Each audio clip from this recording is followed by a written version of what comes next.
guys, before we get into it, we want to let you know that this week's episode is sponsored by BetterHelp. We all go through things where sometimes it's more than we can handle ourselves. And maybe you don't want to talk to a family member or a friend. You might need a professional. That's where BetterHelp comes in. So listen, BetterHelp first and foremost is going to link you with a professional therapist. It's going to happen in under 48 hours. As long as you set up the file, they will get you communicating with a professional that specializes in the area of expertise that you're concerned about. And I want to really emphasize this, okay? This is not a crisis line. This is not a self-help line. This is professional therapy done remotely, done online. So you're not limiting yourself by choosing BetterHelp over going to someone in person. And for someone like myself who lives in a smaller state, certain specialties aren't always available. That's where BetterHelp comes in. And in addition to that, with a professional therapist in person, you may have to always go there to ask them a follow-up question. That's not the case with BetterHelp. With BetterHelp, you're matched with someone specifically, and if you want to ask a follow-up question, all you have to do is go on your app or go on the website, and you can message them online. So listen, we really think you guys can benefit from BetterHelp. We both have used some form of therapy in our past. It's benefited us both. So this is not something that we're just putting out there. We think everyone should have that outside opinion to kind of confide in, and BetterHelp might be the solution for you. Yeah, guys. And honestly, BetterHelp is super committed to anybody that is reaching out.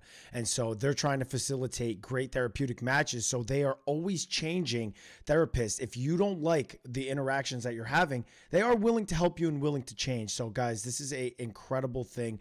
We've talked about it a bunch of times. It was really beneficial for me after coming off the Big Brother, the show, just talking to somebody, trying to get my head back on track, getting my head straight into, my day to day. And this is something that I think everybody can use. Don't wait until you're in a crisis. And that's why BetterHelp is here for everybody to start living their happier life today. So join the over 2 million people who have taken charge of their mental health with the help of an experienced professional. Guys, we have 10% off your first month. Go to betterhelp.com. That's BetterHelp, BetterHelp.com/Winner Circle for 10% off your first month. Hey everyone, welcome back to the Winner Circle. I'm Derrick. And I'm Cody.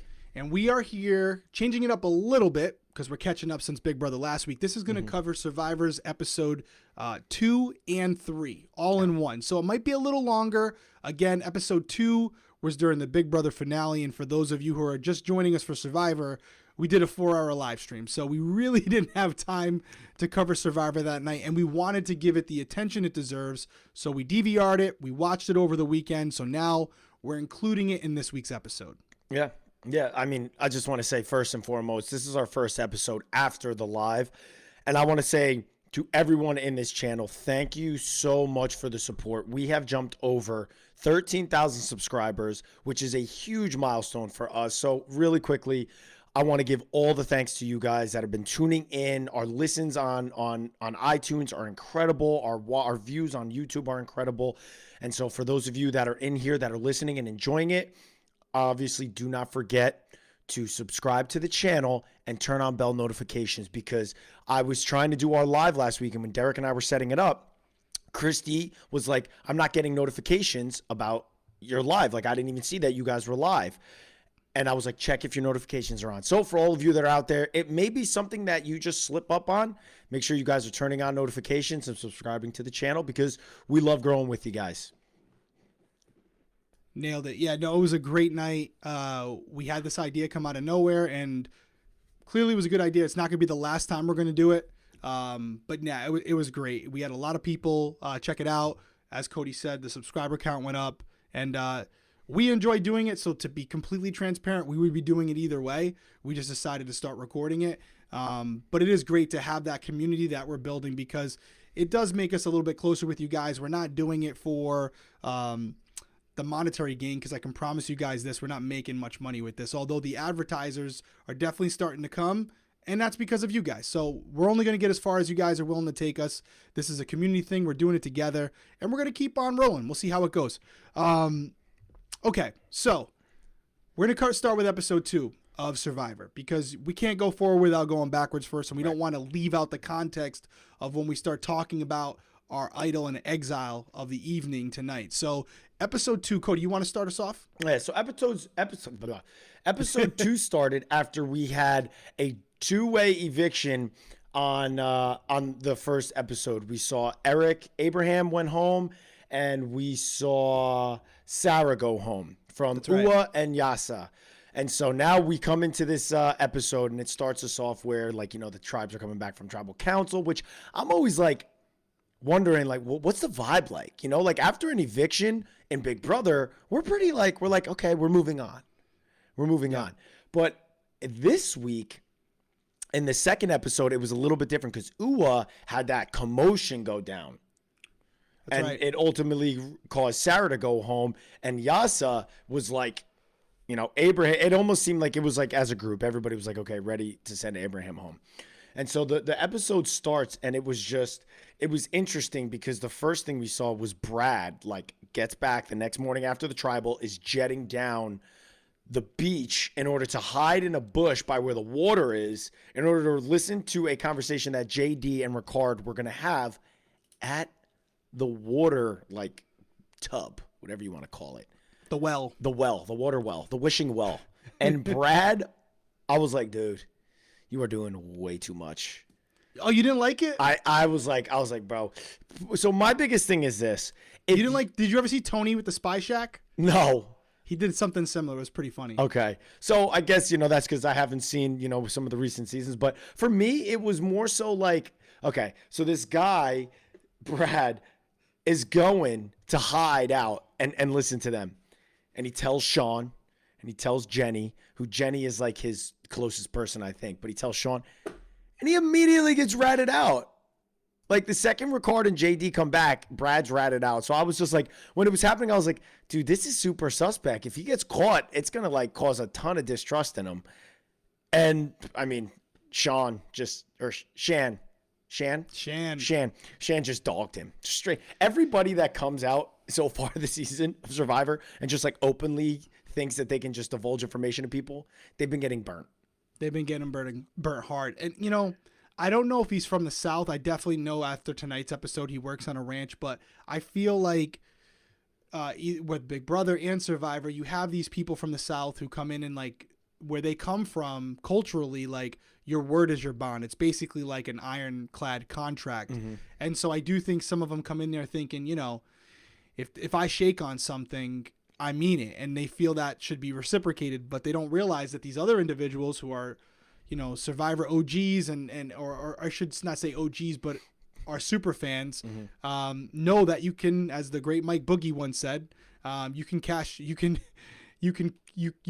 what is it? Check. You can cash checks and bounce them here. I guess something like that. It's a classic quote, and the fact that we can't get it, but he's like, it was something about bouncing checks in the Big you Brother can bounce house. Checks here. You can bounce checks here. Totally screwed that one up. It's okay, but everybody knows. So, guys, let us know in the comment if you know exactly what quote we're talking about. Basically, you can lie. Yeah, you can lie, and it's okay. Your word is not. It doesn't have to go too far in these games. Yeah, and I think even with someone like Caleb on our season, when he told you something, that kid, he didn't lie in the house. If he said it, even if it was to his own detriment, he meant it. So Brad was definitely too trustworthy. I like the fact that he was pushing it. I always liked when Tony did it. Yeah. He did a spy shack on one season, and then he did another one where he made it up in the tree. It was like a spy perch or whatever. I forgot what the name of it was. Like, that's impressive. Yeah, dude, he was like up in a tree over the well looking at them as they were all like plotting on like the winter season. It was crazy. Nobody ever caught it. So I thought it was cool when he did it. But yeah, to your point, what he did, which Tony didn't do, is run back and tell the entire tribe.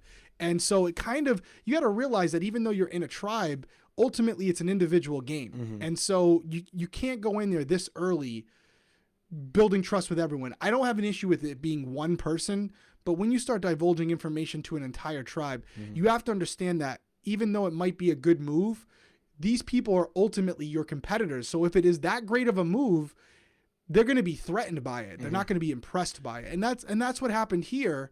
And so, yeah, Brad, oh Brad. You saw that with Shan. Shan literally said in that moment, she goes, if he's willing to do that with that, like, is he willing to do that with me? Like, I have to worry that this guy could be sneaking around and, like, listening to my conversations. And so it kind of rubbed Shan the wrong way. Shan's very, very paranoid. I will say, and we'll get into it more as we get into episode 3 and stuff. But I don't know about Shan. You didn't pick Shan to win, did you? I did. It's fine. Don't worry about it. Don't worry. We're gonna get into it. We're gonna get into it later. But then we have, so now moving on to episode 2, Xander finds the advantage, and I'll let you kind of go into this new twist that is going to be on this season, because it obviously it didn't play out last week, and so it's going to be something that plays out in weeks to come. Right. So it's a group idol, and essentially there's one idol or one advantage hidden within each tribe that they got to find. And essentially, once you find this advantage during the next competition, you have a phrase you have to say. And if someone else on one of the other tribes has found the idol as well, they will be able to respond to you with their phrase. And it's some like crazy phrase. So for Xander this week, and by the way, the idol doesn't become active, doesn't become an actual idol until all 3 idols are recovered, and the 3 individuals holding those idols have identified each other by using these phrases. So basically, until you get the 2 other people, what you have is absolutely useless. So and it's even more so than that, because what you have is useless, and you also don't have a vote. That's right. I forgot about that. You don't have a vote at any of the tribal councils until every person from the tribes find it and say their phrase. Let me ask you. I think I know the answer, but whatever game you're playing, Big Brother, Survivor, we'll play Survivor. If you find this thing and it says beware, this is an advantage. Is there any part of you that's saying, no, I'm not taking it, I'm leaving it? If I put that thing back down, you might as well walk off the beach. Right? You got to take it. You take it, beware. Thanks a lot. Thanks a lot, Jeff. I'm taking this. Because beware, you ultimately know it has, obviously it's a season of twists, and it obviously has something that could be very beneficial. And in this situation, it's an idol. It's a huge benefit. A huge benefit. You know what I was thinking before?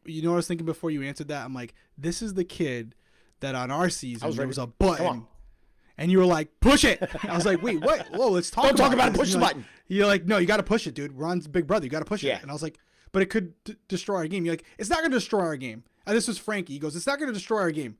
Well, I mean, it could, but we still got to push it, and right? It did. It destroyed Frankie's game.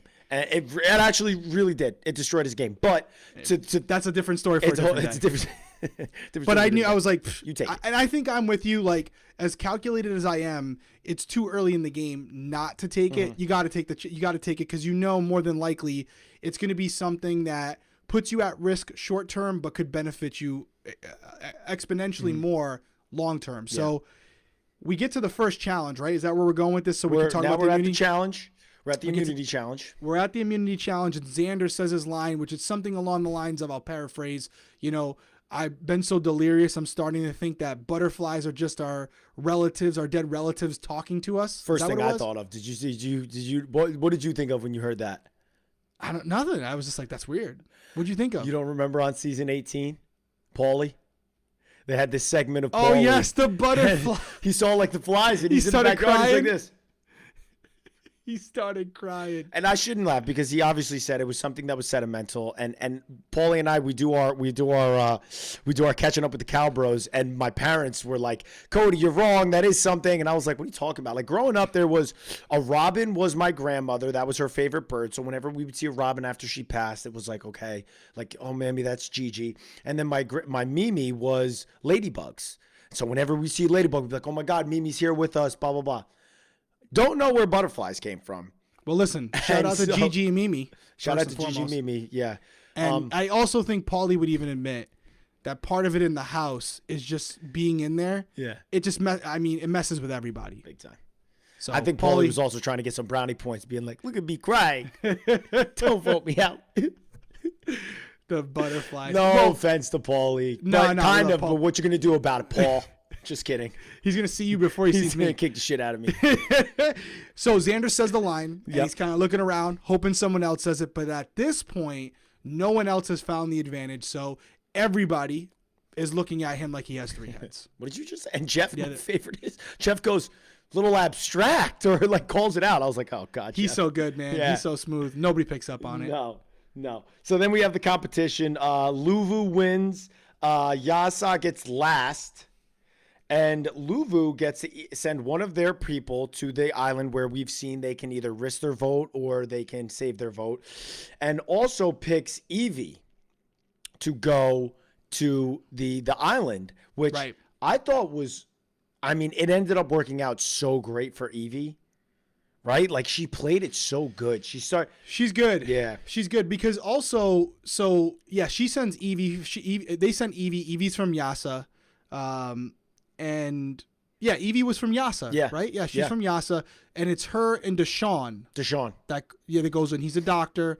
And she was just smooth. She was just smooth over there. Mm-hmm. She was using other people's secrets to build trust with Deshaun. Never gave anything away that could hurt her own game down the line because, as we were saying earlier about Brad, she realizes that at the end of the day, Deshaun is a competitor. He's trying to beat her for the $1 million. So as much as she wants to build trust with him for this future merge, she's not going to give him information about herself that he could use against her when it comes time for them to go after each other. So really well played.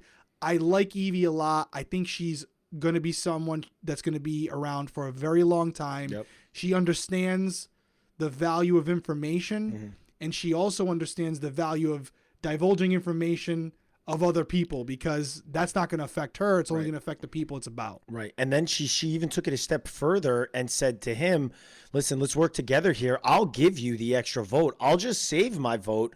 You go to risk your vote. And then you'll get 2, and I'll just take the 1. Like, let's work together. Like, took it a whole step further to build trust with him. I was you don't think Deshaun's going to want to work with her at the merge if they both make it? I was like, that was the first thing. I was like, she's playing ahead of a lot of other people. Yep. Which brings us then to the tribal council. And what is it? It's not a tribunal? It's the tribunal. The tribunal, I think, is from the challenge. And I will tell you this. You guys may not believe me. You may. I've watched Survivor for many years. And honestly, I just totally had a brain cramp. I don't know what I was thinking. God forbid, Derrick. God forbid you have a brain cramp. It's so funny because when I was saying it, I think in the episode I said, is it tribunal? Is it tribal council? Like I couldn't. I was all over the place. But anyways, tribal council. I won't mess it up again. Yeah.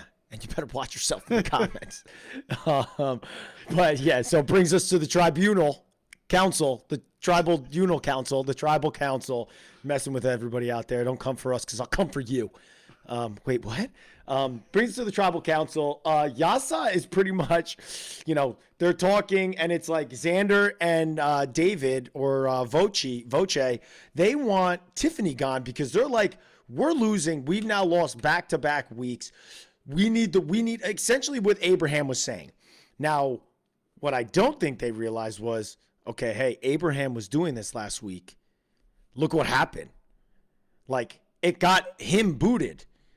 And then I don't think they took that. Like, what I don't see happening right here is people analyzing, like, what is happening based off of, like, okay, I'm trying to get this done. The opposite is happening. What could that be?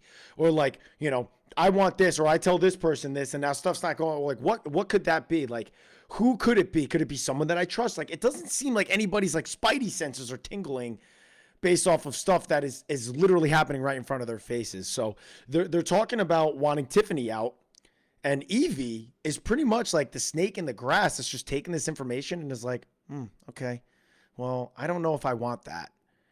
And it's ultimately the reason, she's weighing her options, which again, based off of what we just said, what she was doing on that island, like she's just not playing for right now.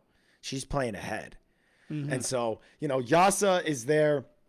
Ultimately, David Voce, the neurosurgeon that did math in a millisecond in his head, he goes home.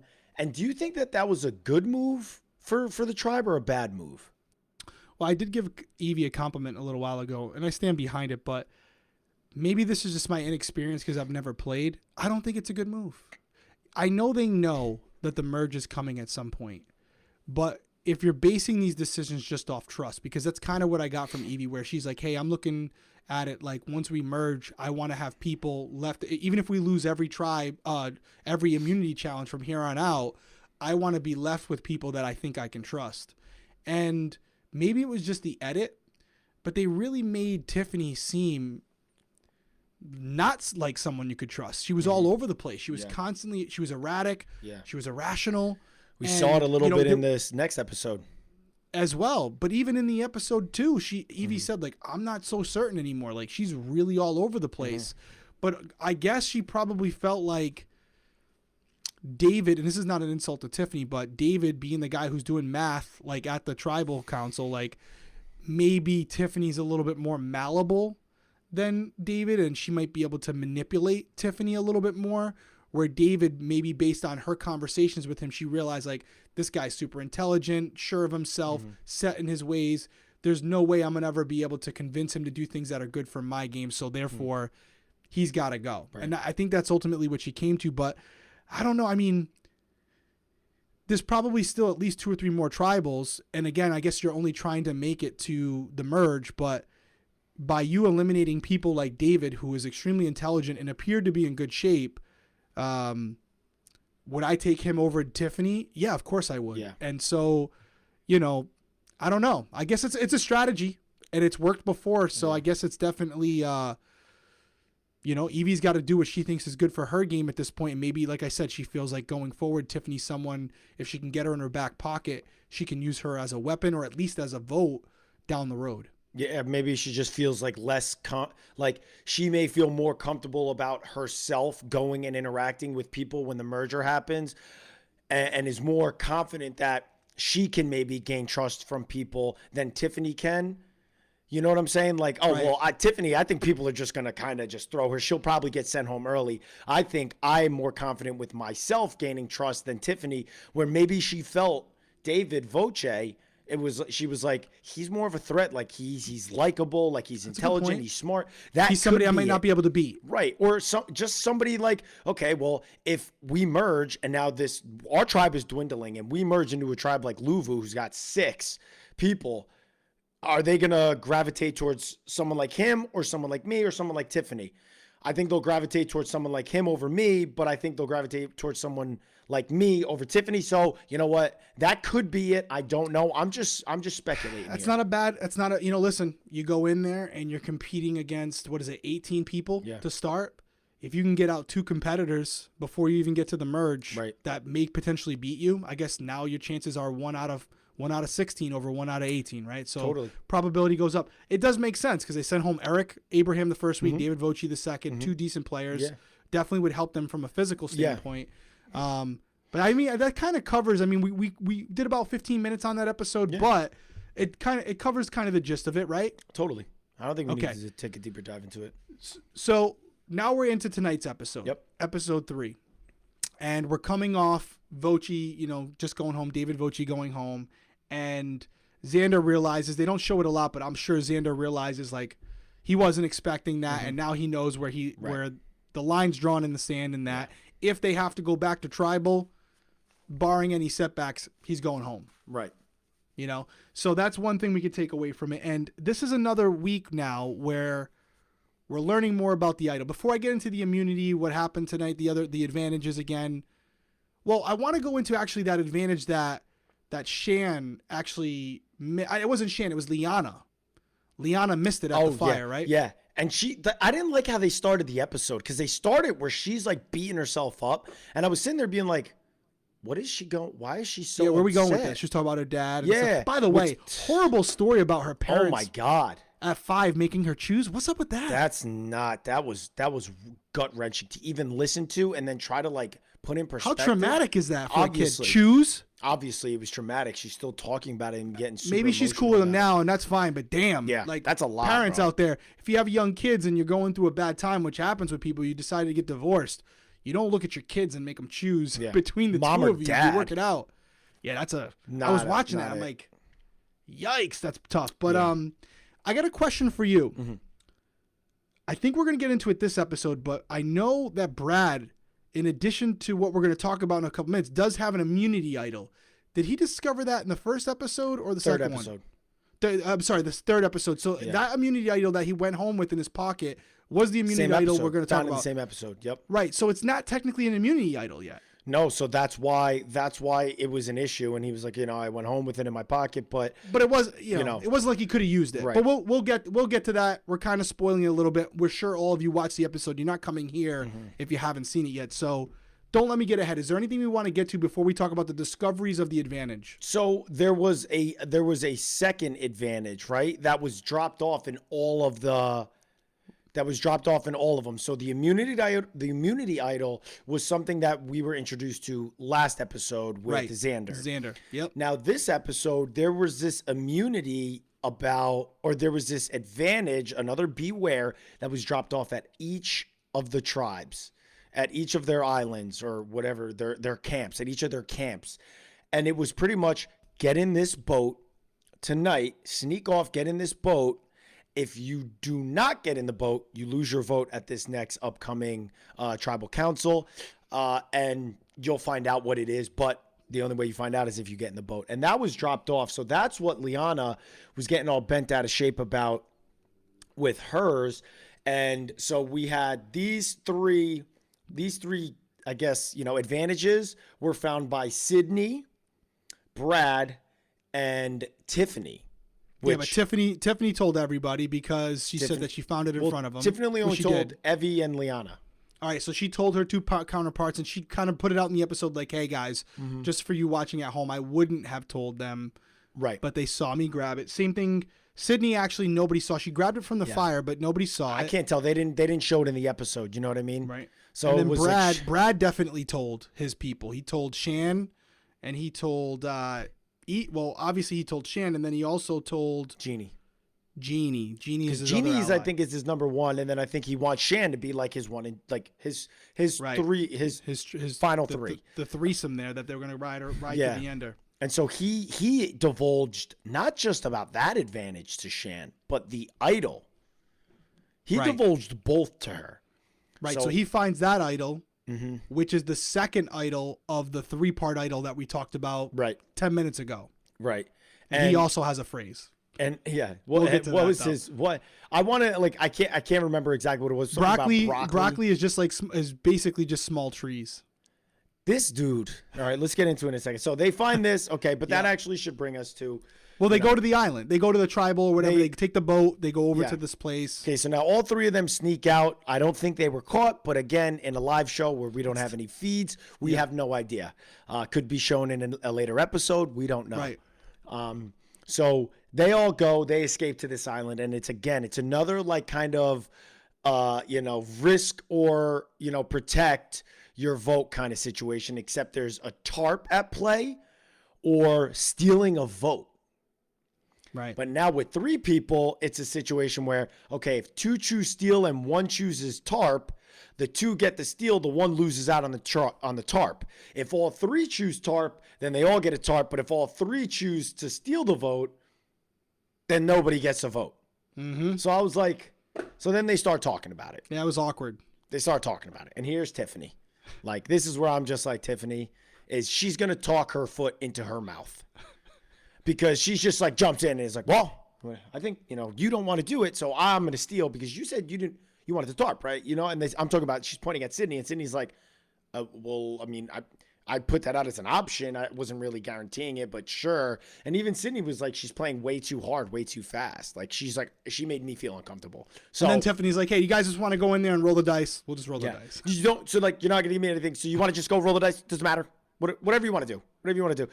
Ultimately, what that showed me in that interaction was that Sydney, if she meets Tiffany in the merger, I don't think they're going to be working together. No. And I will say there was a sense of, in the one thing in Tiffany's defense, she was trying to move fast, which she always does. But in this particular case, it was important because you guys have to remember, it's not like the game stops. Mm-hmm. So while they're sitting there kind of deliberating, deciding whether or not to use it, the people at their camps might be looking for them. So it's important to get to the island, get to the location, decide quickly, and try to get back without being detected. So it is kind of like this scramble.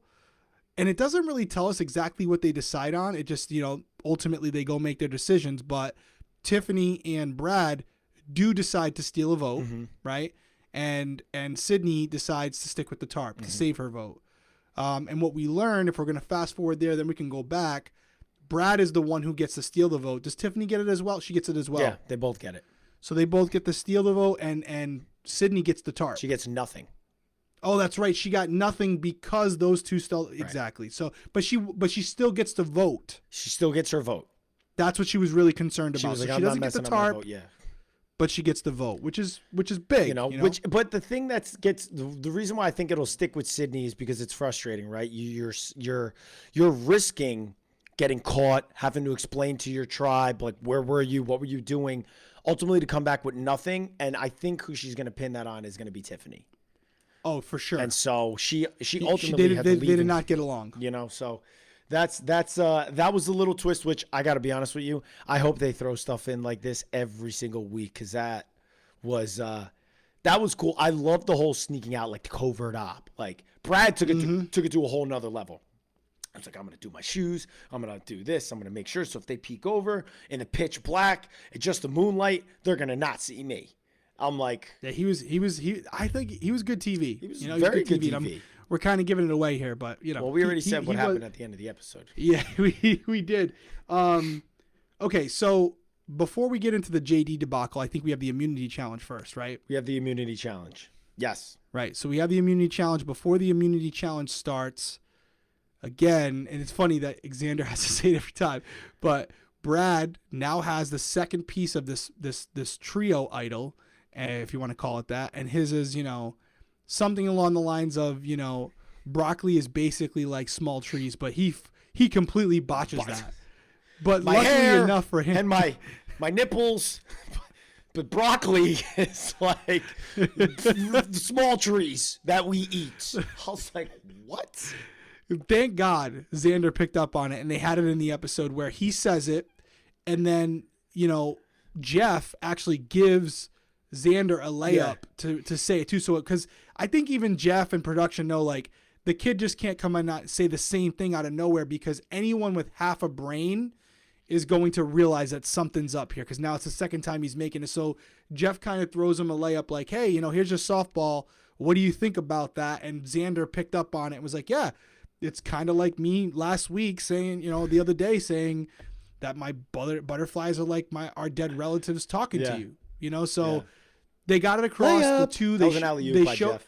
There was Jeff with the alley-oop dunk, right? And you see as they're going through the immunity challenge, they both look over at each other and acknowledge that although Brad screwed it all up, they got it. It reminded me of I always find ways to bring it back to this. People must be so annoyed by this. Nope, they love it. They love it. America's favorite on America's not America's favorite, but America's Team America.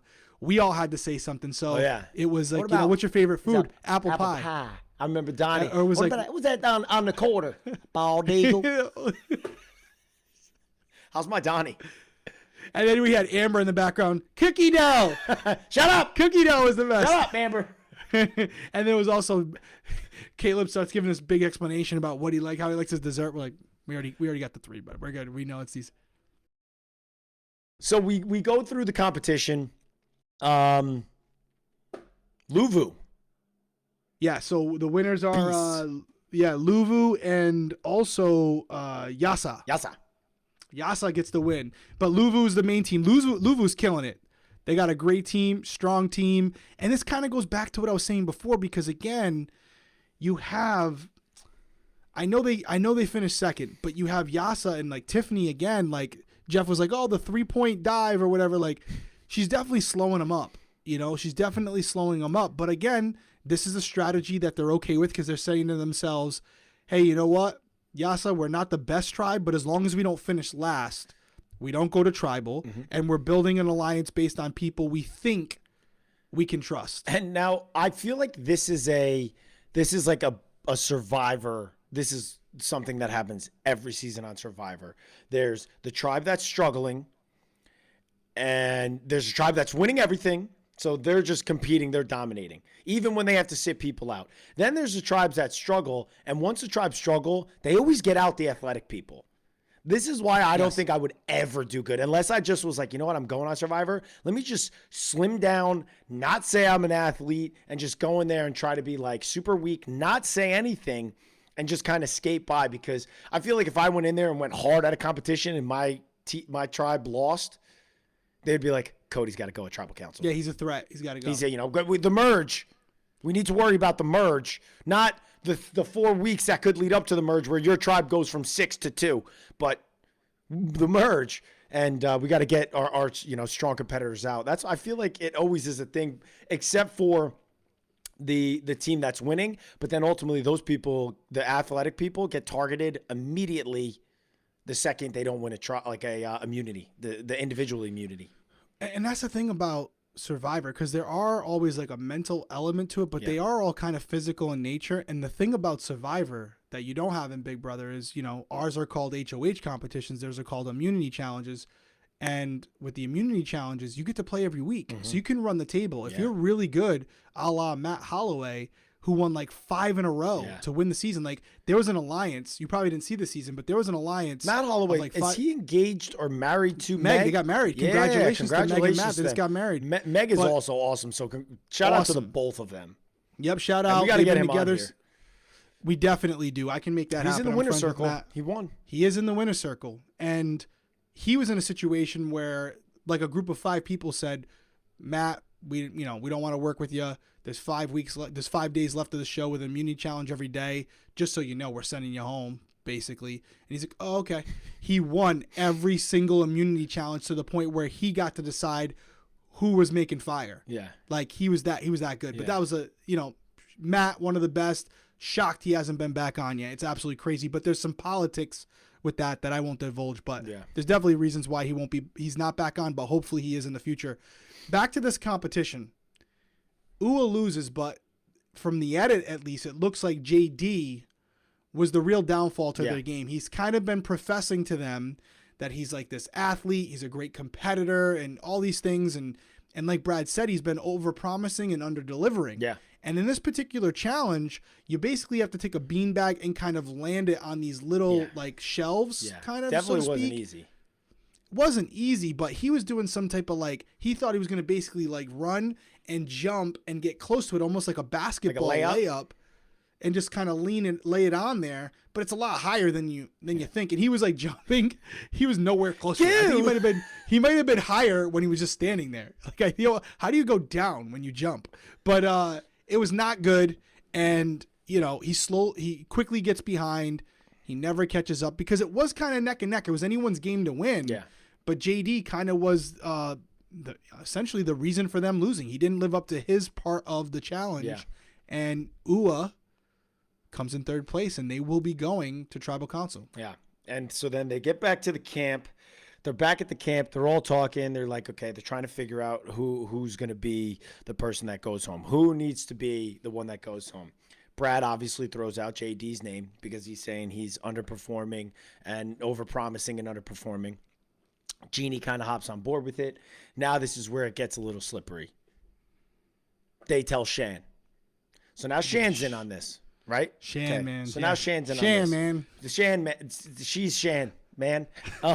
She's in on this. And Shan, we saw this in the first week.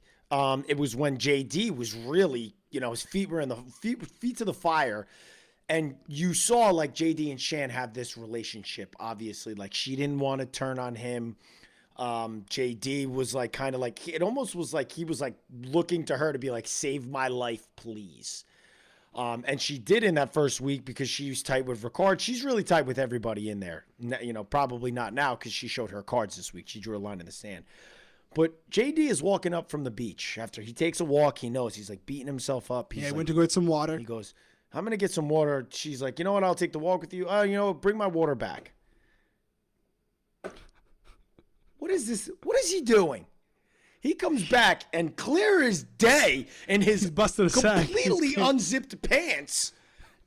In his waistband, they see what is like what they probably know. Parchment paper. Yeah, it's like what that is. You know what it is. So Shan calls it out. What is that? Uh-oh. Well, guys, guess I gotta come clean. Hey, well, I was truthful. You were truthful. That's like you got caught with your hand in the cookie jar, and then we're like, well. So this is the whole thing with JD. JD, he's a super fan. He probably appreciates this opportunity like crazy. But JD has done well enough for me. If I'm on his tribe, I have no trust for JD. And No. I was somebody in the beginning. Remember, I was like, oh, Ricard doesn't trust him, blah, blah, blah. Now I kind of see it. This kid is all over the place. Yeah, and it was twofold, right? Because he lied about how he obtained it first and foremost. He said, I had the option for the steal a vote. I didn't take it, guys. I'm with you. And then he could have pulled like a Shan aside if he wanted to like gain her trust, and he doesn't. So now not only does he have the steal a vote, but not only did he lie about what happened at that, with that opportunity, but then he's got the steal a vote, Extra vote. and that extra vote, and he's not. I'm sorry, yeah, it wasn't a steal a vote; it was an extra vote, and he doesn't tell Shan. He doesn't tell anyone, which I actually don't have a problem with. If I had won an advantage, I'm not telling a single person. No. You can find out about that advantage when everybody else does. Yeah. So I wouldn't tell anyone, but you got to grab that. You got to bury it somewhere. You don't need it on you at all times. Bury it in the sand somewhere or something. I mean, maybe a former Survivor player would say, oh, no, you don't want to do that for these reasons, but I'd bury it. I wouldn't keep it in my backpack. They're in their underwear. Yeah. They are limited in their clothing. Their clothes, because they only go there from what I'm aware of with the clothes on their back. And so most of them are walking around in like their underwear or just their shorts or just their pants. It's like, why would you keep that on you?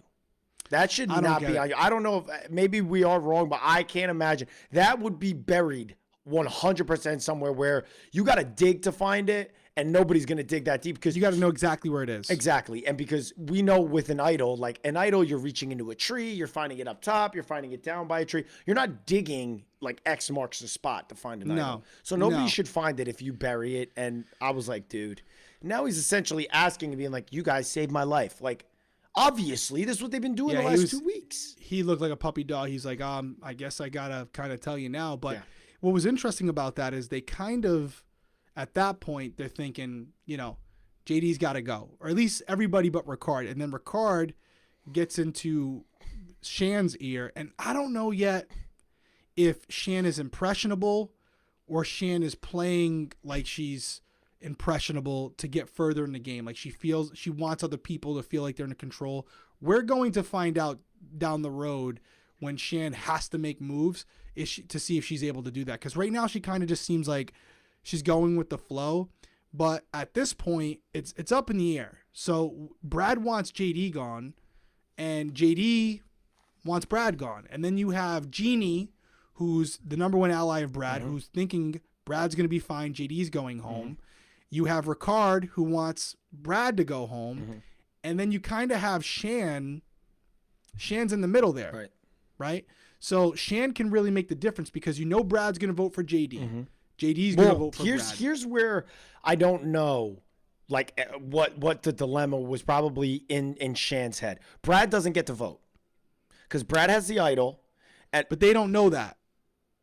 Oh, no, they do know that. Shan knows it. Yeah. That's right. So, Shan probably is like, okay, Brad can't vote. If me and Jeannie vote JD and JD and Ricard vote Brad, now it's 2-2. Now what they do is they ultimately re-vote. Don't they? They re-vote, and if they re-vote, and if it's still a tie, they pull for rocks. Which it would have flipped anyways. It would have. I don't know. So I don't know if that was going through Shan's head. No, that's a great point. So Brad doesn't have a vote, maybe, and they don't show that in the episode, but maybe Shan plays the math and goes, Brad don't have a vote, so Jeannie's going to be one vote for him. If Ricard's one vote for JD does have a vote. He actually has an extra vote. Yeah, which he gave to her. Which that's the thing we got to bring up because that did happen before Tribal. But yeah, that you might be right where she felt like the math was pretty simple for her. JD and Ricard were voting for Brad. Only Jeannie was voting for JD. So even if she decided to vote for JD, it would only be 2-2 at that point. That's a great. I didn't think about that. I don't know what either way. I think that she was sitting there and she was like, again, she was saying stuff that we talked about being on our seasons of Big Brother. She's letting emotional things come in and out. I don't know if she made the decision based on emotions, but she's letting her emotions factor in and weigh heavily on her and making her decision. She's like, I feel like I'm sending someone from my family home. And when you're playing for $1 million, like, yeah, sure. If it's me, my dad, my brother, my sister, like, and we're playing for $1 million, like, yeah, I'm going to be upset about it. But I'm like, sorry, I'd rather win $1 million. Like, you're playing for $1 million. And so I think if Shan was looking at like everything, Brad came to her. Brad showed her like, okay, she may have all these doubts about like him sneaking off and going into the bush and listening. Oh, he's got an idol, so he's got a lot of power, you know. But ultimately, I feel like she just ran herself and overthought it, because Brad showed her, you are who I'm loyal to. I'm telling you I have an idol. I'm telling you I have this additional power that I found, or this additional advantage that I found. Like, you're the person I want to work with in this game. And JD ultimately got caught and showed her, like, I was protecting you in week 1. We've been close. You didn't even feel that close to me to tell me. That should have been, for me, that would have been enough. I would have been like, this is somebody that I know I can ride with, that I can trust. You're somebody that I definitely cannot. He showed way too much in this episode. If I was Shan, to be like, I don't have any trust for you in this game. Okay, great. You gave me your additional vote. Whoop-de-doo. You know what I mean? Like, it just shows that he's snaky and playing the game not with you. He's playing it only for himself. And so for me, you need to play the game with people that are playing for themselves, because you need to do that also, but also are playing for the group to go further, kind of like how Evie's playing, because JD is someone that I feel like will easily, if it's you or me and we've been super tight, I'm going to drag you through the mud to make sure it's you over me. You know what I mean? And so, like, that's never somebody that I feel like you want to move forward with. And that's what I felt like Shan did. She decided to move forward with the person that I think was showing all, like, you bark like a dog, you walk like a dog, you wag your tail like a dog, but I don't know. I think you're a cat. You know what I mean? That's what it felt like. Was that a weird analogy? Like, Yeah, it was a little weird. JD was showing all the stuff to be like, you can't be trusted, but she was like, I'll trust you. No, I was saying to you before we started recording, a tiger doesn't change its stripes. And so, yeah, you caught him this time, but you now know the type of game he's playing. And so, for me, you only get one shot in a game like this. And if you burn me once, you'll burn me again. And I would have rolled the dice and probably gone after JD. The only problem would have been is what you said, which I don't know how I missed it. I'm mad at myself for that one. But even if she had made that decision, she would have had to try to convince Ricard to guarantee that it happened. And if she can't convince Ricard, which we might not have seen, you know, because they only have an hour. Mm-hmm. We don't have the fortune, the fortune to see what goes on between these, the conversations that happen in between the edits. Right. But what I felt was interesting is, even though she makes this decision, she could just say, you know what, I'm going to vote out Brad. We'll go from there. But she decides to try to make it an advantage for her. So this is one point we do have to give her. She sits down with JD. I don't know if this was her intention, but she steers the conversation towards this extra vote and how it creates this new level of distrust between them. She never comes, well, actually she does. She says, you know, would you be willing to give me the vote to hold on to try to build that trust again? Because I think at that point, even though they're not showing it for editing purposes, she's leaning towards keeping JD. Mm-hmm. But now she's trying to, which again, this is a good move, trying to really make the most of it for her own personal game. And JD bites it. He takes it and he goes, yeah, I'll give it to you right now. Now, I believe with the Survivor rules, once you hand it over to someone, it's theirs unless they decide to give it back to you. I think that's how it goes. Idea. Like, if you voluntarily give it to them, even if you say it's just to hold on to it, if you give it to them, I believe it's their advantage unless they decide to voluntarily give it back to you. I don't, down in the comments, weigh in, because I've always been confused on, and this is what happens when you're not a super fan of Survivor. If you have like an advantage, like you have an extra vote, and it's in your satchel or your bag at camp, and I go to your bag in your personal items or go somewhere and I steal it from your bag, is it now mine? Like, if you have an idol in your bag, do I get to keep it, or is like that against the rules? I don't think it is. I think if you find the idol in someone else's bag, it's fair game. I don't believe it's, off limits. Right. So my thing is, I don't think that JD would be able to go to her later and say, hey, I want my advantage back, my extra vote. I think she would have the opportunity to say, no, I don't want to give it back to you. Sorry. Oof. Guys, let us know, because that would be really intense. I don't think she would do him like that. She just doesn't seem like that. I don't think so either, but they showed the hand-to-hand transaction between it. Yeah. Like so it was a binding thing. Because Did you notice they focused in on it? Yeah. They were like, and they showed her Yeah. taking it. I'm like, they're So foreshadowing yeah, right there. Could be that. They're foreshadowing. They know what they're doing. They definitely do. They definitely do. So tribal council, right? Tribal council. Tribal council. Tribunal. The tribunal council. We have a 3-1 vote, and we see our boy Brad, country boy Brad. Call him CB Brad. Goes home. And he was pretty upset, pretty shocked. Blindsided. Looked right at Shan. I feel like I just called her Shan in the Boston accent. How'd you like that Boston accent? I mean, there wasn't even much of a, like, there was some back and forth. There was a little bit of turmoil between Jeannie and Ricard. You know, Ricard called her out for voting for him the week before. She didn't deny it. Yeah. Or I should say He the spelled day my before name the last pretty tribal. well. Yeah. I was like, shut up, I Ricard. Ricard's gonna have. I don't know how Ricard makes it far in this game, but No, I guess he's got attitude. He's gonna try to. I think right now he's willing his way onto Shan. Is it Shan? Shan. I think he's willing his way onto her. And then she has, JD. But I think once he's trying to do that, I think that, once the merge happens, people are going to be like, this dude talks a lot. This dude's always trying to stir the pot, and he's going to end up going. He'll make it to merge, but I don't see him making it further than that. Much further than that. I mean, you're sticking to that? You think so for sure? Mm-hmm. Yeah. Okay. I don't know. I don't see him. I could see him slithering his way far. I could see him kind of, I don't know. I think someone made up my mind about him. I think someone like Evie will pick up on him in a millisecond. I think obviously like if Jeannie makes it there, I think Shan. I don't know that Shan is like super super tight with Ricard. She's more so like I'm in the middle, and now I just had to draw a line in the sand because I was willing to do it for JD.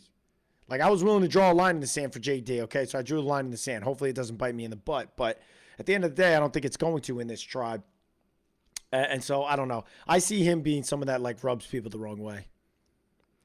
I mean, I don't necessarily disagree with you. I think it could be a personality thing that ultimately bites him in the butt. But right now, him and Shan are super tight. Mm-hmm. We learned that tonight for sure. Jeannie's kind of on the outside. So if they go back to tribal, I think Jeannie's going home and JD, Ricard, and Shan stick together. Yeah. So they've kind of guaranteed themselves that they got a target for the next time they go back, if they go back. Mm-hmm. And so they're kind of safe for at least 2 more weeks, because if Jeannie goes, then honestly, I think Ricard and Shan, barring any setbacks, would go after JD. Mm-hmm. So they've kind of set themselves up. I don't know. I think Shan and JD, together. I think she would link with JD and go after Ricard.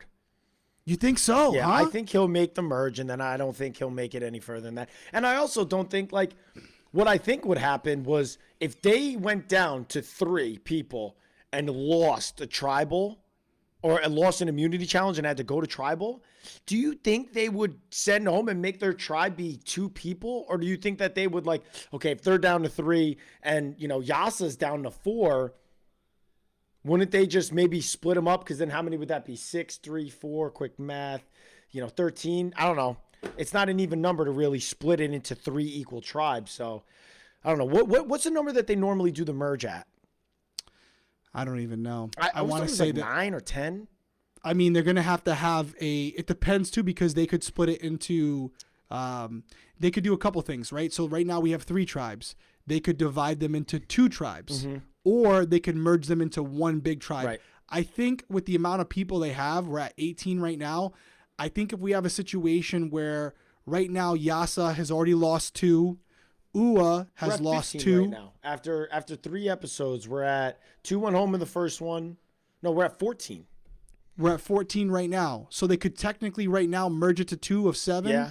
Or they could wait. I would think that if I would think they might do 2 tribes, like maybe knock it down. And I'm sure production has it where it's like, hey, listen, one tribe only has 2 people left.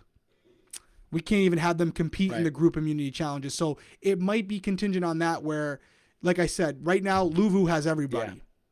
So they're going to have to sit people out. They're already sitting 1 or 2 people out. Jeannie sat out this last competition. If, hypothetically, Yasa loses someone, or even Ua, mm-hmm. they're only going to have 3 people left. Yeah. So Luvu would have to sit out 3 people. Yeah, and that's just like... It's kind of have to. So I think at that point, maybe after next Drop week. your buffs. Yep. After next week, if Luvu doesn't lose, if Ua or Yasa lose next week, I can definitely see on the following episode, so this would be episode 5, I could see Jeff saying drop your buffs and maybe combining it down to 2 tribes with new names. And then. Which they've done that before, right? Yeah. Yeah. Maybe get it down to 12. It would be 12 at that point. Yeah. Do 2 tribes of 6. And then get it down to 8 and then merge it into solo. Merge it again. At 8. Yep. You know, because that's 4. That's a lot, man. I guarantee you, I know for a fact that there are Survivor experts. We have no problem admitting it. It's people that know Survivor way better than us. Way down in the comments, let us know what you think or what you know from past historical data with Survivor. Look us up. What do you see happening here? Do you see these 3 tribes becoming 2 and then becoming 1? Or do you see Survivor holding off to the point where they might be sitting 3 people from Luvu and then they'll wait till it's about 10 people left and then merge it into one big tribe of 10? It's possible, right? Yeah, it's very possible. So interesting though. So far, I know you're just getting back into it, but what's your overall takeaway from Survivor? I know you're watching it, right? What are you thinking? I like it, man. I really like Survivor. Watching it and seeing, you know, how people are playing and knowing that this is a little bit of a shortened season. This might have been one season that I might have been able to sneak. Maybe it was 26 days, not bad. I think I could live with that. I could deal. But you know what I don't like this season? They don't even have rice. What are these people eating? Brutal. I mean, they're eating the fruits and stuff. That's what Nasir got them last week. Remember, we didn't talk about it too much tonight, but in episode 2. Well, I'm going to talk about Nasir a little bit because we got our Exile and our Idol of the Week. Well, let's roll into it then. All right, let's go. Exile of the Week. So, am I going first? For those of you guys that don't know, Derrick and I, at the end of every episode for the Survivor season, we're going to be doing our Idol of the Week and our Exile of the Week. Idol of the Week is obviously the 2 players. We're each picking our own one that we felt, you know, had a really good week, is doing really well in the game, one of those 2. And the Exile of the Week is somebody that really just can't help and, you know, but shitting the bed. And I have a good one. I think Derrick has a good one. But we're going to start with the Exiles of the Week. And so, D, that is me first. JD, you know, and it's kind of a simple, like, it's like, oh, Derrick, real hard one there, but it's the truth. Like, based on the edits, JD has not performed well in competition. So not only is he not looking well to his own tribe, but other tribes are watching him underperform as well and seeing him as kind of like the anchor in these immunity challenges. And I'm sure that's playing in their mind as they're looking around thinking, hey, who do I want to go forward with when the tribes combine? And then secondly, we talked about it a lot. Just a lot of stupid mistakes, diarrhea of the mouth, and then the paper being in his waistband. For a guy who's such a big fan, and I loved his speech at Tribal, but for a guy who's such a big fan, he's making a lot of rookie mistakes. Things that even if it's your first season playing, you can't do it. And he is. So if he gets by and gets far in the game, it's not going to be because he was on his A game. It's just because other people became bigger targets. But so far, JD, I like you as a person, but I think even you as the fan that you are, you would not be happy with your performance up to this point. Yeah, I was going to say that's a very strong Exile of the Week. I feel a little bit stronger about mine. Yours is a good one. But JD is definitely, he's someone that is really struggling. He was on the verge of going home in week 1. He struggled. It didn't really have there wasn't a lot about him in the second episode. In episode 3, he almost shot himself in the foot again. He really is doing a lot to kind of hurt himself. My Exile of the Week is someone who is tried and failed twice at just like divulging information to people. And that's Nasir. And so Nasir, we saw in episode 1, he tried to rat out Deshaun and Danny. Sydney told Deshaun, hey, Nasir was mentioning your name. That's not a good thing, obviously, because now he's on Deshaun's radar. Thankfully, they've been winning, so he doesn't have to worry about him. Then he does, the good stuff. He's knocking down the fruits. So this is all good because everybody's starving there. Then he goes and runs his mouth again and says, hey, I think we need to target Danny this week. If it's not a good week for us, we need to target Danny. Danny is extremely well liked on his tribe. obviously, because they went and told him and Deshaun the first time, and then right after this happens, Danny gets told. And so I'm like, dude, Nasir, you have diarrhea of the mouth. Nobody trusts you, and everything that you tell people in your tribe about other people in the tribe, they find out. You're the exile of the week, and if your team wasn't winning, I could have seen him going home 1-2 or this week. And to the point where he's like, damn, I screwed up. Guys, I'm sorry if I said anything Yeah. that offended. Just make sure you tell me, because he felt it. Like, obviously Danny must have been like, fuck, don't come near me. Yeah, they didn't show. He's probably giving him a Don't come near cold me. shoulder. Yeah, You know? man, I agree with that. For sure, they didn't show that, but he was probably like, oh, nobody's talking to me now. Yeah. All right, that's our exiles of the week, but let's talk about, end it on a more positive note. We have our idols of the week, Yeah. right? Am I first? I think I'm first. No, you're first. Go You're for first. it. I am first. Okay. So my idol of the week, she wasn't featured on episode 3, but she was heavily featured on episode 2. And the fact that she wasn't featured heavily on episode 3 is why I like her as idol of the week, because you want to make moves when you have to, but then you want to fade into the background when you can. And that's why my idol of the week goes to Evie. I think Evie, still working on that one. I think she's playing a great game so far. We talked about her at length as far as her social game. I think she's making some good moves. Don't love the eviction of, or I should say the vote of David over Tiffany. But again, she probably feels like she can control Tiffany a little bit more. So that could actually work to her favor. So Evie is definitely my idol of the week. I think she's in a very strong position, not only right now, but going into a potential merge where she has multiple people that at this point she can rely on. Yeah. And so for me, my idol of the week, this may come as a surprise. He's not really like heavily involved, but it's Danny. And I loved that his tribe is doing really, really well. So he's obviously never on the chopping block because they're not even going to tribal council. But I loved that they're the ones winning, right? So there's obviously not a ton of drama at the Luvu tribe that they probably care to show on the episode. You only have one episode a week. Luvu's a tribe that's winning, so there's probably not a lot of drama. But every time something happens, with Nasir, telling stuff to Sydney or Erica, it always seems to find its way back to Danny. Like when he didn't like the thing about the beach and the water, and now he wants to target Danny for what reason I don't really know, but it gets back to Danny. And so why I'm saying he's idol of the week is one, I didn't think there was anybody else that really stood out, and two, it was because I felt like if you're in a position where you have trust and you have people that are bringing you information, just because I think he's just really likable, you're in a good spot. And so I like him this week. He's got 2 wins with his tribe. He's never seen a tribal council, and I think he's in a really good position because I think even if they lose next week, he won't be the guy that goes. So I like Danny.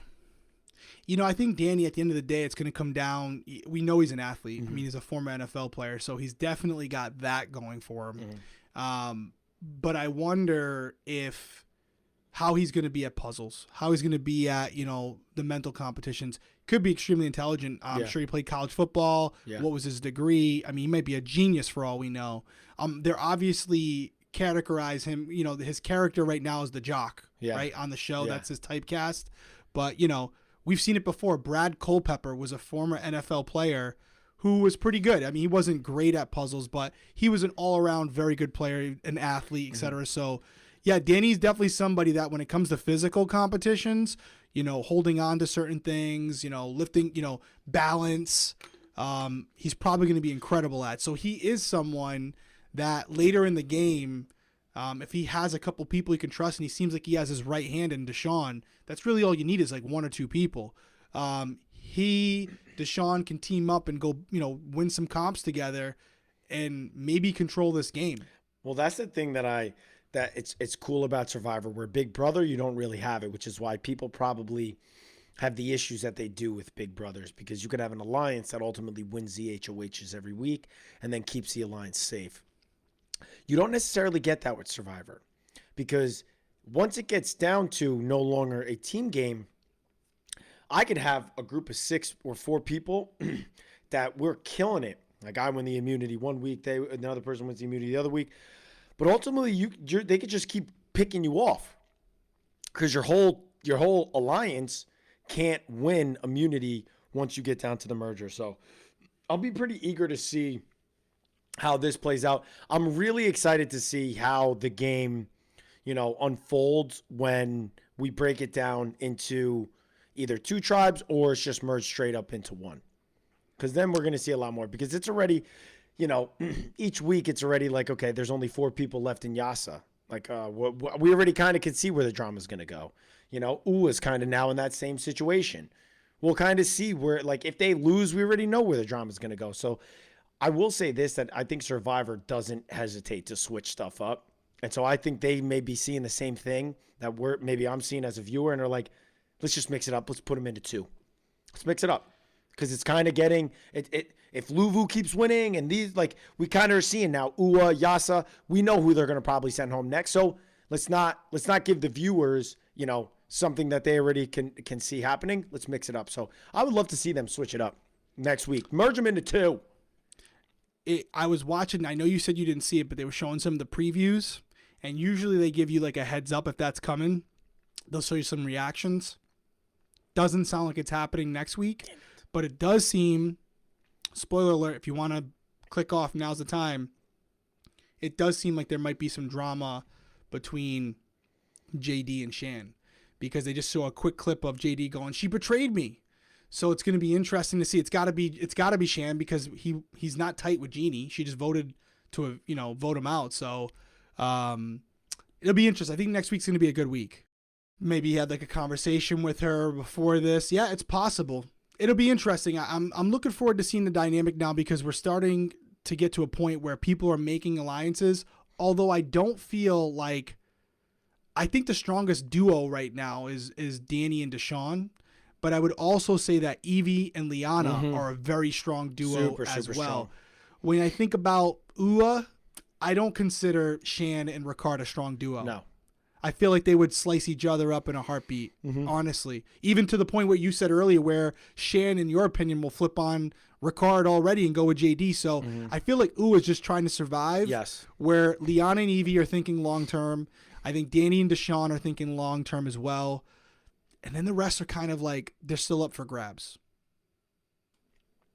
Well, yeah, so I think that, with the Luvu tribe, we haven't really gotten to even see. Like, I think Sydney's going to be good. I think Erica's good. I think Deshaun, Danny. Heather's just kind of like, she's somebody, Heather's going to go far, because I think she's just like, very like genuine, very nice. So people aren't going to like view her as a threat. So I think she'll go far. But I'm eager to see kind of how Luvu, if they lose a competition, a little bit of that turmoil. Like what happens in their tribe. So, yeah, we'll see what happens. It's going to be interesting. Anything else to cover for Survivor? Negative. Okay. So we've been kind of saying this for weeks, and I didn't even tell Cody about what I'm going to say right now. Truly.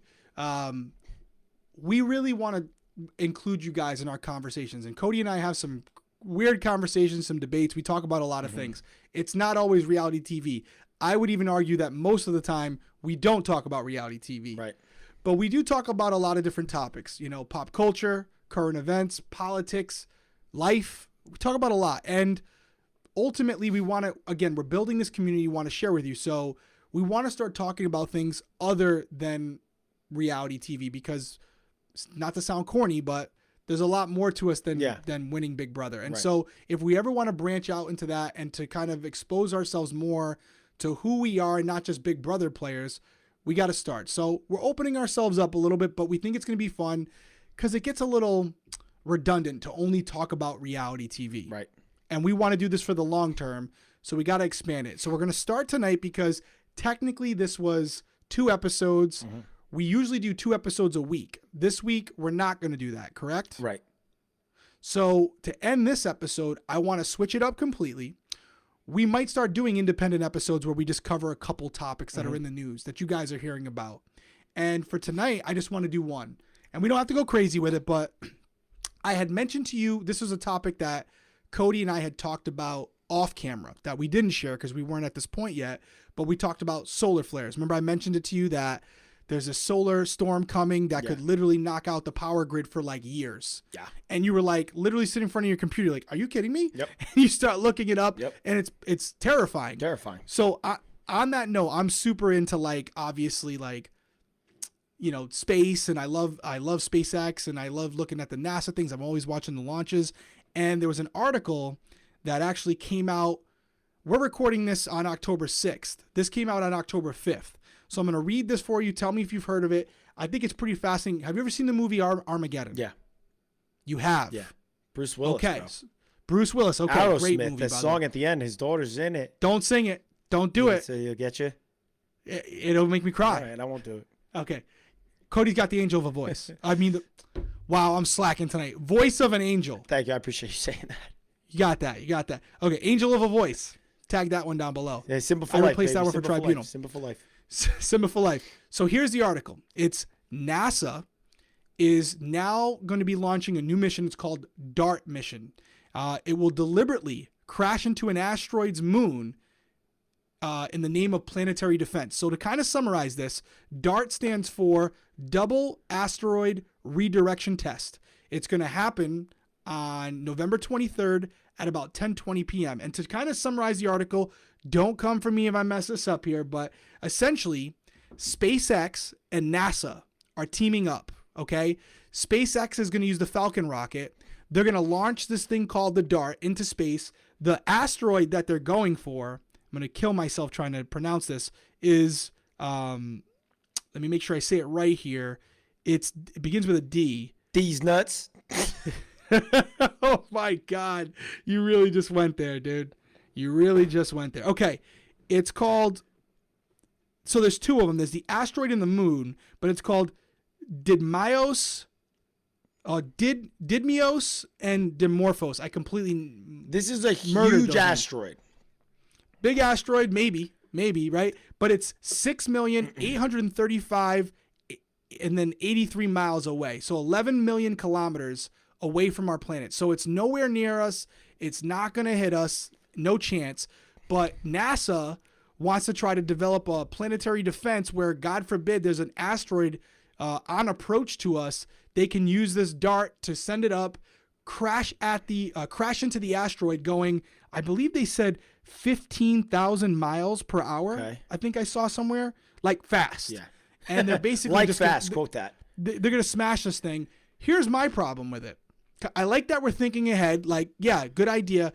But I can see this headline changing from NASA's, checking out if they can redirect an asteroid to NASA redirects asteroid into Earth. Totally. That's exactly my face this whole time. Has been reading that like this whole time. Is just like, so you're going to tell me this asteroid that's a gazillion, quadrillion kilometers away out there in space, we're going to do this little test theory and smash this DART into this asteroid.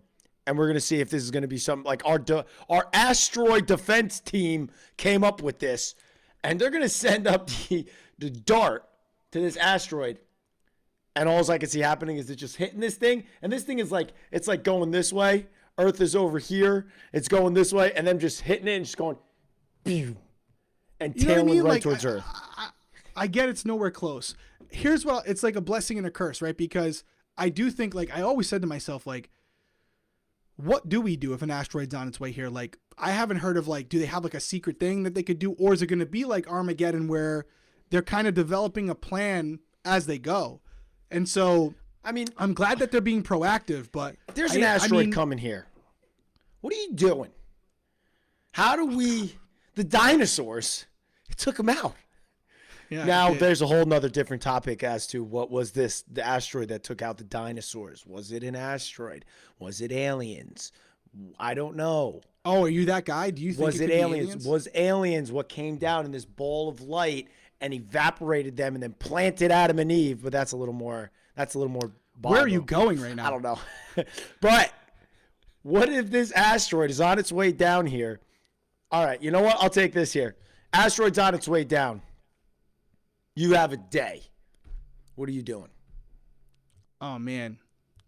I mean, this is corny, but if we're talking, like, honestly, you're spending the day with your family. You're just spending the day. I would probably spend the day. I can't go I can't go climb a mountain and hang out there because I have small kids. So if I'm being like morbid and real, it would probably be just a day at home, like hanging out and just like spending it with my family. That's really sad. Nice way to go with Well, this hey, one. man, what are you doing? What am I doing? I am going to absolutely crush. I'm gonna do some of the things that I would never obviously do. Like You only got 24 I'm hours. fucking So what are you robbing doing? a bank. I'm like, I'm busting down. I'm like grabbing a Lambo like off of someone's. What are you gonna do with the money? What are you gonna do with the money that you Don't steal? matter. At least I can be like, yeah, I robbed a bank. What's up? I'm robbing a bank. I'm jacking a car. I'm doing all like the So basically, you're playing Grand Theft Auto. facts. I'm turning the area that I live into Grand Theft. I'm not gonna say Grand Theft Cody, all up and down these streets, and it's gonna get Leave it to real. the gamer. It's gonna get It's- real, and that's how you know, you know- I play video games and Derrick's a dad. Yeah, basically. No, but I saw that. I was like, you know what? I'm glad that I like that Elon's at the helm. I'm glad that he's part of it. But you know, sometimes when science messes around with things, how poetic would it be? Like, hey, we have there's no asteroids currently on the path to hit Earth, but we accidentally, like a pool ball, send this or explodes, and the shrapnel from the asteroid, one piece Anything. is heading towards us now. Anything, because you know, I guarantee you, this asteroid is probably like an astronomical size. And so if they send this thing into it and it breaks, See what you did there? like that, Yeah. it breaks off. It's sending like a full blown, like, I don't know, city our way. You know, like what if it's an asteroid that's the size of like Texas and we break off a piece of it that's the size of New York and it starts steamrolling towards the U.S. Could take out at least half world. the friggin' country. Yeah, no, I mean, and it says right here that the dart itself will only slow down Dimorphos by a speed of 1%, which doesn't sound like a lot, but it will change the moon's orbital period by several minutes. That change can be observed and measured from a ground-based telescope on Earth. It will also be the first time humans have altered the dynamics of a solar system's body in a measurable way, according to the European Space Agency. So I like Who's that doing we're this? trying. Who's getting the stamp on this? U.S.? Yeah, it's NASA. I'm sure it's people from all Nah, over the U.S. world. gets the stamp. We're the first ones to do it because we're the So I'm greatest in the world. Oh God, people are gonna come for you. with Come that. for They're me. like, We're the greatest in the "Boo, world. Boo. The greatest in the world, and we're going to do it first. And you heard it here first. How you doing? Oh, one more thing. I only planned on one topic, but I got one more thing for you because it is kind of cool, actually. Again, it's still in the same realm. Do you know who William Shatner is? Star Trek. Yes. Okay, you know William who he is. Shatner. Did you hear what's happening with him? No. Okay, so Jeff Bezos, he's got his whole, Yeah. he's got his his competing space program. Yeah. To SpaceX. I think it's called, God, what is it? It's like Blue or something like that. I forgot the name of it. But his ship looks like it's the shape of a penis, actually. But Austin Powers. so Looks like he's a sending giant- Anyways. he's sending up William. There's going to be 4 people on the mission, and William Shatner is going up into space as the oldest person to ever leave our orbit. Wonderful. An actor. Guy has no idea how But to it's handle kinda himself. fitting. It's fitting, not though, bro. fitting. It's just fiction. Star Trek. It's fiction. Star Trek. This is fiction. That is a guy that acted out playing us in a spaceship. He was in a studio lot, and you're gonna send him what? That's how you know. In my opinion, that's why it makes me feel like all this shit is stupid and all for like headlines. Because you have no reason to send William Shatner into outer space because he was a guy that was the lead in Star Trek. Hey, I can't hate because you know what? Stupid. Little factoid. Here we go. Me and Shatner have the same agent. Shout out Harry. Whatever. Hopefully he's okay when he comes back. I just think that's so No. stupid. That's for headlines. Jeff Bezos, Dude, everything's for headlines. Well, the last flight, Bezos went up with his brother, and he took the youngest person ever and the oldest person ever at that point to go into outer space. And so now the other people on the flight, I believe, are paying for their seats because that's the goal, right? Is to commercialize space travel. And so Blue Origin is the name of the company. And essentially, eventually, they want these millionaires to pay for flights to, like you would like for a plane to go to LA. They want them to be able to pay to go up. It's all in one day. You leave the orbit. You're in like space for a certain amount of time. You have no gravity. You get to experience it. You get to say you did it. And then it comes right back down like they just did. So, I mean, it's Isn't crazy there like to a think. lot more to space travel and like being in zero gravity and a lot of different things? Would you do it? No. If I had the money, in a minute, I would do it. In a second, No. I would do No, it. I'm not that adventurous. I'll go cliff But diving. imagine. No, I won't do that either. I won't do anything. Comment down below if you would go, if you had a free trip right now to take Blue Origin or SpaceX when they eventually get there. If you could travel into outer space for just the day for free, would you do it? Now, I know it's easy to say online, but I guess there is a lot of risk, I'm not right? doing it. You're strapped to a rocket, literally. Nope. You seen the rockets where Literally. they're just like, come crashing back down. I mean, people, I mean, listen. Rest in peace, anybody that's happened to. It's, you know. Yes. I mean, and it's like, it is a scary thing, but interesting stuff. Next week, you have to come in here with a topic, something to talk about. Okay. We may have something pop up in the headlines. There's a lot of true crime stuff that's popping off. You know, Gabby Petito. Yeah. Today we had someone announce that the Zodiac killer might have been identified. A lot of stuff hopping up every day, but to me, stuff like this that we just talked about, the way you heard us talk, it's not scripted. That's our friendship. Yeah. And so we want to find ways, because a lot of people, like reality people especially, they come on, they do Instagram lives, they do YouTube channels, and it's disingenuous. It's only scripted. It's just to try to get clicks and likes. I can tell you this, we truly don't care. We're doing it because it's fun. So if we can find ways to be ourselves and have fun with you guys, that's great. And if it turns into a business that we're doing long term, even better. Yeah. But either way, if there's any chance of us not burning out and just stopping, we have to do what makes us happy and what's fun. We hope that makes you happy and it's fun for you guys as well. Time will tell. Time will tell. Time will tell. But guys, while you're still here, we would love for you to subscribe to the channel and turn on bell notifications so you know exactly. You don't have to watch the video right away, but you know the second it is live. D, take us out. Guys, we appreciate you joining us here on the Winner's Circle. We will see you next week.